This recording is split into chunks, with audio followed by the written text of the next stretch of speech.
The Sarabandes are three dances for solo piano composed in 1887 by Erik Satie. Along with the famous Gymnopédies, 1888, they are regarded as his first important works, and the ones upon which his reputation as a harmonic innovator and precursor of modern French music, beginning with Debussy, principally rests. The Sarabandes also played a key role in Satie's belated discovery by his country's musical establishment in the 1910s, setting the stage for his international notoriety. French composer and critic Alexis Roland-Manuel wrote in 1916 that the Sarabandes represented a milestone in the evolution of our music, pieces of an unprecedented harmonic technique, born of an entirely new aesthetic, which create a unique atmosphere, a sonorous magic of complete originality. The Sarabandes emerged at a point in Satie's life when he was beginning to assert his independence as a man and artist. In November 1886, the 20-year-old composer dropped out of the Paris Conservatoire and enlisted in the French army.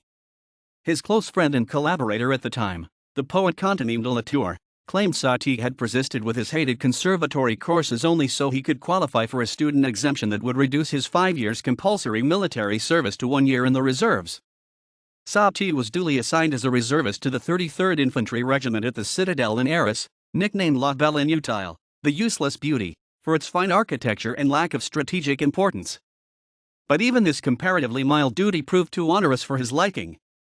He sought to make himself ill by sneaking out of his barracks at night and strolling about bare-chested in the winter air, with the result that he came down with a severe case of bronchitis. By April 1887 he was back at his family's home in Paris on a 2-month medical leave. During his convalescence, Satie reunited with Latour, read Gustave Flaubert's Salammbô and The Temptation of St. Anthony, and discovered the writings of Josephine Pelletan, the future founder of the mystic order of the Rose plus Cross with which Satie would be associated in the early 1890s. In May he was thrilled by a performance of Emmanuel Chabrier's new opera Le Roi Malgré Lui, with its daring use of unresolved 7th and 9th chords. As a tribute he visited the composer's home and left with the concierge a copy of one of his early scores, with an extravagant dedication inscribed in red ink. Chabrier never responded to Satie's gesture. On subsequent leaves from his regiment, Satie began sketching 2 compositions, the Sarabandes and the Gymnopédies. He finally focused his attention on the Sarabandes and finished them on September 18. It was the last music he composed under his father's roof. In November 1887 he was discharged from the army, and the following month, with a gift of 1,600 francs from his father to get him started, he set out on his own for a new life in Montmartre, the bohemian center of Paris. The sarabande is a dance in triple meter that originated in the Spanish colonies of Central America in the mid-1500s. It had migrated to Europe by the 17th century, where in France it became a popular slow court dance. Satie's modern reinterpretations consist of 3 dances with a total duration of roughly 15 minutes. Sarabande number 1, A-flat major. Sarabande number 2, G-sharp minor.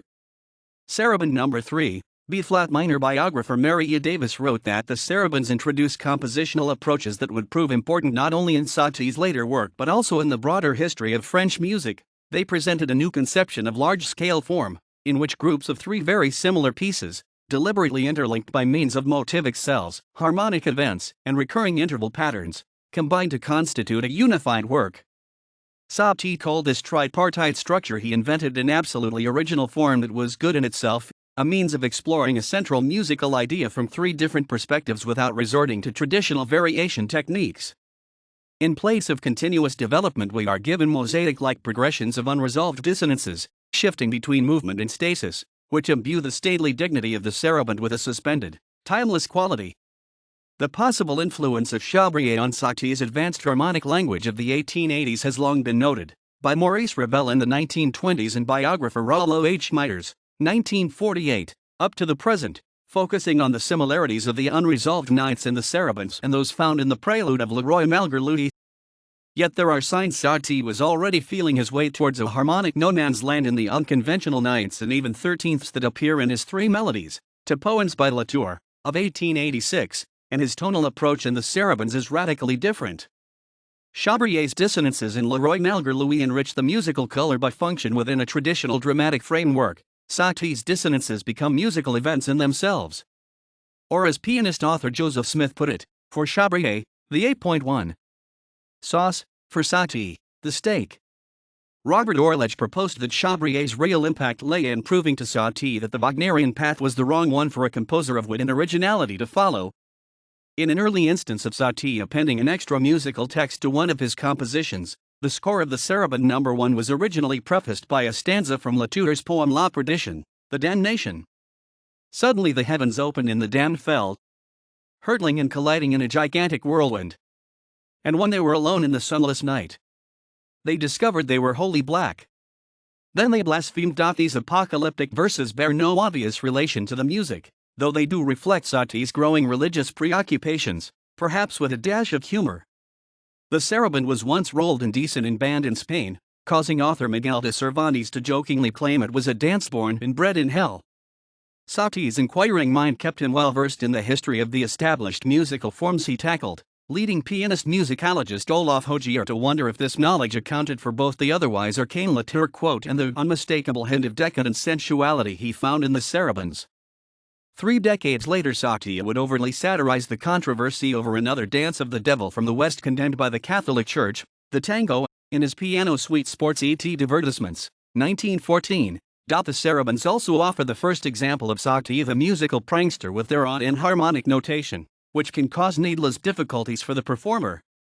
Joseph Smith observed, pianistically, anyone who can play the Gymnopédies can play the Sarabandes. However, the modal Gymnopédies are easy to read, whereas the Sarabandes, with their unsightly globs of flats and double flats, can cause the eyes of the most facile reader to cross and glaze over. Some believe that this discouraging note spelling is Satie's way of teasing the player, and certainly it would be consistent with Satiean humor, which can be interpreted as self-deprecating, disarming, or hostile. Unlike the Gymnopédies and the earlier piano suite Ogives, 1886, which he published at his own expense in the late 1880s, Satie initially chose not to promote the intermediate Sarabandes. He did not keep them a secret from his intimates, however. They were the probable model for his friend Claude Debussy's Sarabande, composed in 1894 and revised before its inclusion in the Set pour le piano, 1901. In an article on his brother's music for the June 1895 issue of the esoteric religious journal Le Coeur, Conrad Satie referred to the unpublished Sarabandes as the works of a mystic pagan, in which give a foretaste of the Catholic who was to write the Danses Gothiques. Maurice Ravel, who first met Satie in 1893, knew of the pieces and spoke highly of them to members of his circle. In 1905, Ravel introduced critic Michel Dimitri Calvacaresi to Satie, who showed him the manuscript of the Sarabandes. Calvacaresi later declared, "I promptly saw the truth in Ravel's assertion that Satie's music contained the germ of many things in the modern developments of music." In 1909, Ravel resigned from the Société Nationale de Musique, SNM, which he felt had become too conservative, and founded the Société Musicale Indépendante, SMI, to spotlight new and neglected composers. For the first concert of the SMI's second season, on January 16, 1911, Ravel personally played Satie's second Sarabande, a prelude from Le Fils de Ednoils, 1892, and the third Gymnopédie at the Salle Gaveau in Paris. The unsigned program note praised Satie as a precursor of genius, with today's performance of the second Sarabande, which bears the astonishing date of 1887, Maurice Ravel will prove the esteem in which the most advanced composers hold this creator who, a quarter-century ago, was already speaking the audacious musical idiom of tomorrow. Satie himself boasted that Ravel's performance was a revelation to many in the Parisian musical scene. The Sarabande No. 1 was first published in the magazine associated with Ravel's society, the Revue Musicale, on March 15, 1911, and the second Sarabande appeared as a supplement in the April 1911 issue of Musica.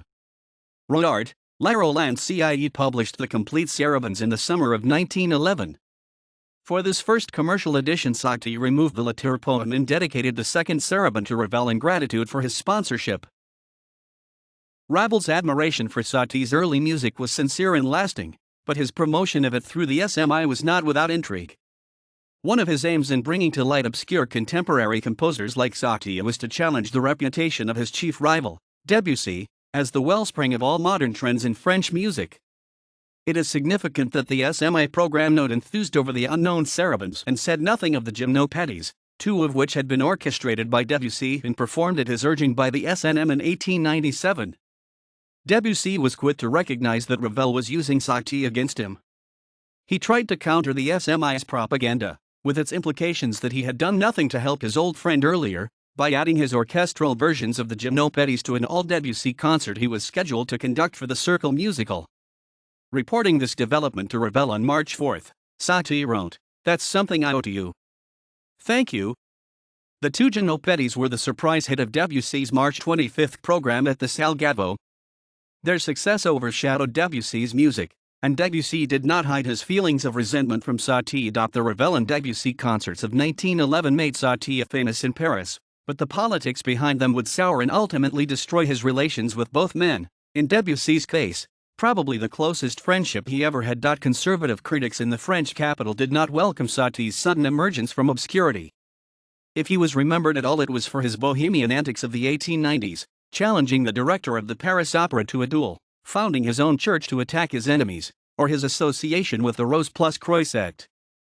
Journalist and minor composer Jean Puet, writing under his pseudonym Octave Cyr, briefly mentioned Satie in his 1911 book Musiciens Français d'aujourd'hui, French Musicians Today, as a clumsy but subtle technician whose Sarabandes had deeply impressed the young Debussy. He condescendingly added that not too much importance should be attached to it.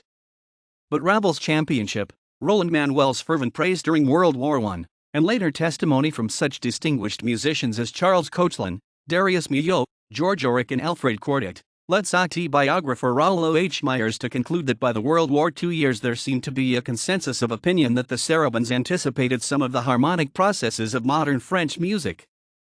Aldo Ciccolini, twice for EMI, 1968 and 1988, Frank Glaser, Vox, 1968, Jean-Joël Barbier, Universal Classics France, 1971, Rainbert de Luc, Harlequin, 1975, reissued by Philips, 1980, France Clydat, Frelaine, 1984, Jean-Pierre Armengaud, Circe, 1990, Clara Cormendi, Naxos, 1993, Boyan Horisek, Audiophile Classics, 1994, Olaf Hojier, Swedish Society Discophil, 1996, Pascal Roche, Decca, 2000, Jean-Yves Thibaudot, Decca, 2003, Stefan Schleiermacher, MDG, 2003, Christina Ariano.